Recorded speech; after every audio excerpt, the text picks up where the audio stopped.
yang pertama, yaitu membuat segitiga tergantung dengan inputan height-nya. Jadi, pertama-tama kita tanya user dulu, mau tinggi piramidanya berapa, lalu dia akan input ke integer.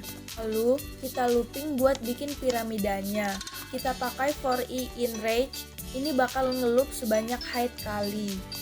Setelah itu space, ini bikin spasi biar piramidanya rata tengah.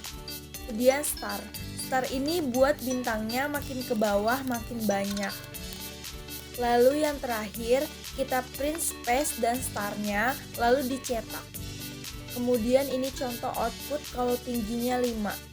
Soal yang kedua, gunakan loop untuk mengisi dictionary dengan data siswa terdiri dari nama dan nilai. Jadi, pertama-tama kita buat dulu dictionary-nya yang kosong.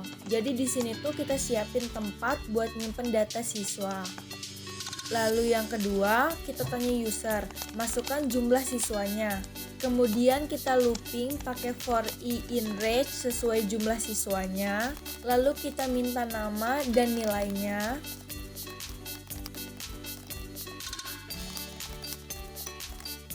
Kemudian masukkan ke dictionary dengan format nama sama dengan nilai. Lalu yang terakhir kita print dictionary-nya. Kemudian ini contoh input dan outputnya.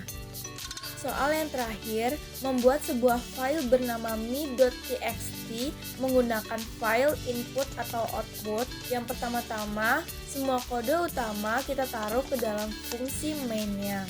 Kemudian, minta input ke user, nama, name, dan resolusinya.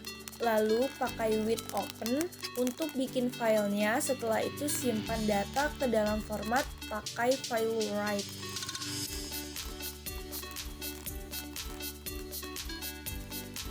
Lalu kita print file me.txt telah berhasil dibuat agar user tahu datanya sudah kesimpan.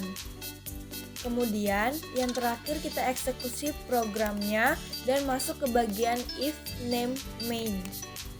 Kemudian ini contoh input dan outputnya.